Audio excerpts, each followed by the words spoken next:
Good morning, class. Welcome to Unit 5. Today we'll be discussing the question, did war change fundamentally at the turn of the 21st century? A subject I'm quite excited about, and I'm sure Brandon is too, due to our military backgrounds, our limited IR exposure, and the personal experience and professional development we can add into the mix.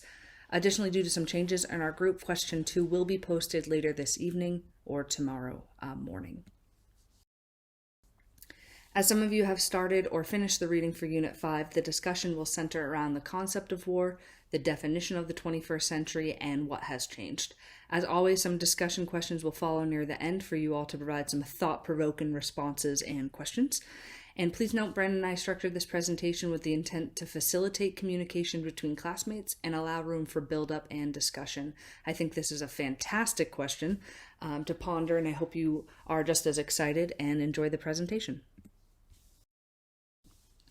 So first, what is war? Let's define it. According to our reading, we had a few different but similar opinions and themes that came up. Karl von Clausewitz in 1832 in On War emphasized the violent nature of war. It is an act of force intended to compel our opponents to fulfill our will and essentially do what we want. This definition I'm the most familiar with. In the next expert from Wright, who came in 1942 in the concept of war, he defined it as a violent contact of distinct but similar entities. It can be collision of the stars, a fight between a lion and a tiger, a battle between two tribes, or hostilities between two modern nations, which I think we're all most familiar with. It's looked at as a conflict among political groups and sovereign states, usually carried out by armed forces, because who are you going to fight the war with? For a considerable amount of time. Wright also brought in the legal condition, which basically permits two or more hostile groups in a conflict to have a period of time with special rules that regulate and permit the violence between the two entities that are fighting. Hedley Bull, in 1977, further the definition in the nature of war and made it very political. He stated, war is organized violence carried on by political units against one another. He places emphasis on the political nature and the magnitude of the conflict. The history of war, as you know, is very complex. We have had thousands of wars and even more armed conflicts that have led to mass death, revolution, cultural changes, international war, significant social changes amongst a varied of nations. So much war, in fact, that I couldn't even find an all-war timeline that would fit on a slide. So I tried to make it simple with this image. Each war or conflict throughout history has had different circumstances and characteristics that defined it. So we had trench warfare in World War I. We had penicillin, jet engines, and atomic bombs in World War II. We have had propaganda and psychological warfare in our human history.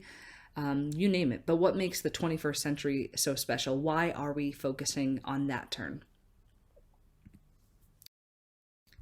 So first off, 21st century is the era we are living in now, for those that did not know. It is a time of freedom and technology. It started January 1st, 2001 and will end December 31st, 2100. And even in my short time, we have seen drastic changes in technology, science, globalization, and various social movements within politics, cultures, and economies.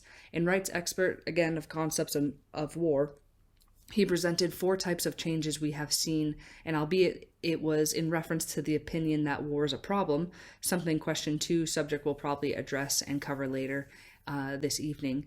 But the shrinking world, the acceleration of history, the progress of military invention, and the rise of democracy still, I think, hold valid points. We have seen modern technology like smartphones, GPS, and robots, global transportation where someone could go anywhere in the world within a day, rapid communication where a push of a button or a click of a link and you have the world's information at your fingertips, and remarkable leaps in healthcare.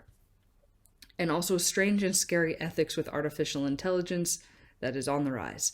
The progress of science and invention, or even social media exchanging ideas and thoughts, is an incredible system compared to just even 10 years ago. We're talking 2010. So what else has happened during this time, you may ask, because I really want to emphasize this point.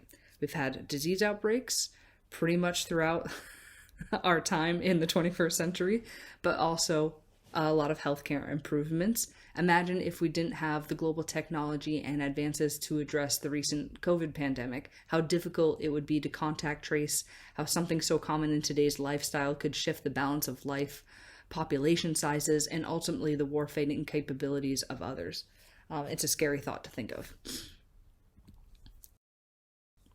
An increase in the number of non-state conflicts. Please look at the end of this graph. You can see from 2010 to 2022, Africa really spiked up. Those are the horizontal lines that you see on the top. This is a visual demonstration on how fundamentally not only has war changed, but so have conflicts. Brendan and I briefly had a discussion, but I may save it for our peace and security conversation. And I want to bring up an experience I had working at NATO. Now, NATO is being one of the more political entities I have ever worked in. But when Ukraine and Russia kicked off, there was a big emphasis on labeling it as a conflict, not a war. A lot of member nations were hesitant to even name it a war, and legal teams were trying to sort out the truth and reality of what is considered the definition of war and if what was occurring would be within those parameters. Until later, that definition did change, and all of a sudden, when I walked into work, it became a war. Same with the news channels that were pushing out information from the United States and the UK. I noticed when the verbiage changed because it tends to go around, and I'll save my other thoughts for maybe later.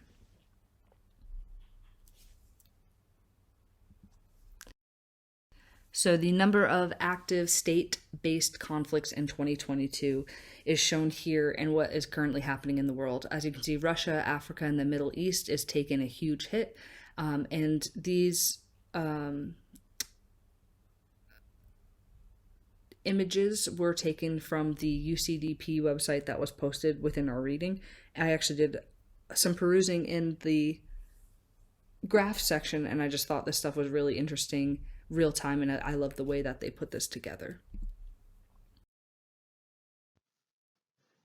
So attached here, we have a visual aid that shows the organized violence throughout the world.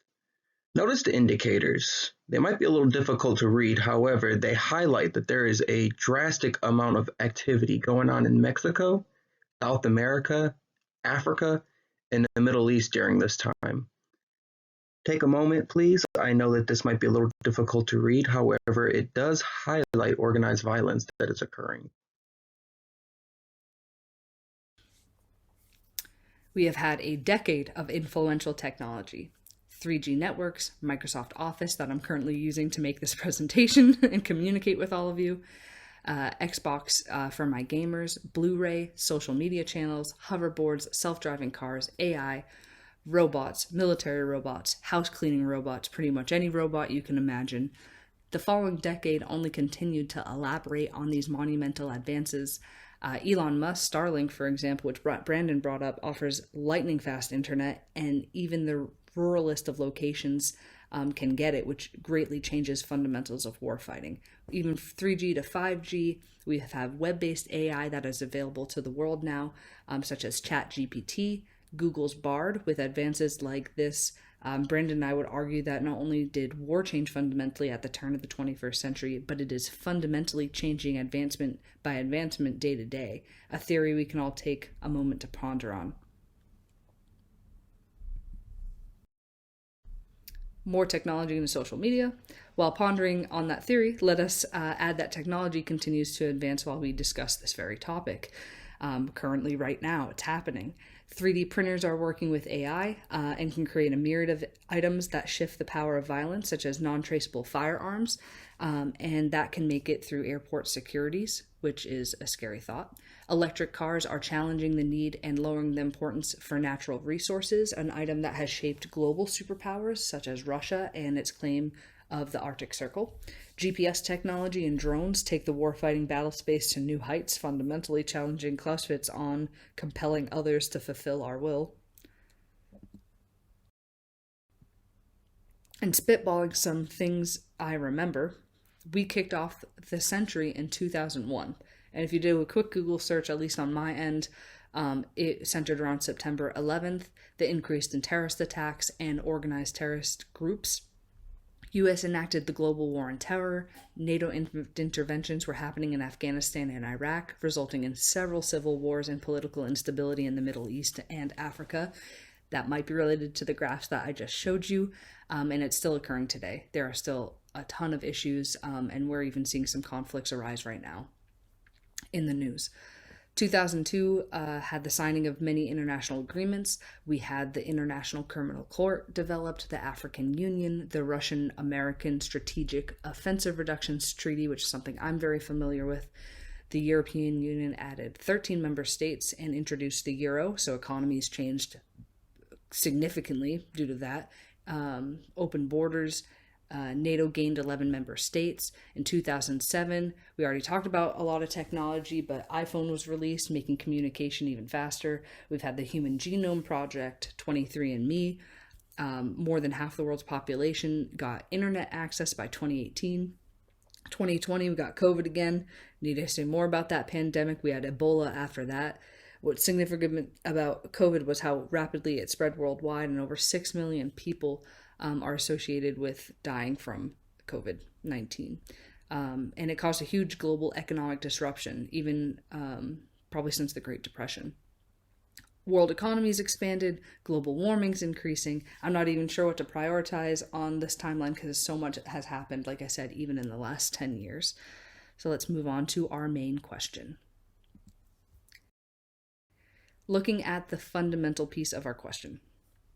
Fundamentals are investigating elements, ideas, or principles of a subject over the course of history. Brandon and I theorize that the goal of war has not changed, but the ideas and elements of it have. So the theories we have been studying can still stand today, I would agree, but I would be curious if anyone in class would disagree that war games have changed fundamentally at the turn of the 21st century. In our opinion, war has fundamentally changed because of advances in autonomous weapons, cyber attacks, healthcare, drone warfare, space warfare, our modern world comforts, immigration, women's rights, massive population growth, competition in the global market, technological advances, new international relationships, all things that have created a new environment where we don't even have doctrine or strategy written. Any of these topics could change the political nature or stance of a nation. So questions to ponder and to respond with your thoughts and comments in the discussion, please. So 1, do you agree with our assessment? Has war changed fundamentally at the turn of the 21st century? How will nations determine an act of war or the threshold of a conflict versus a war with the new era of cyber and space warfare? Will war even be an option in the latter part of the 21st century with our global economies so interwoven, and also new planes that people are essentially war fighting on, like cyber and space?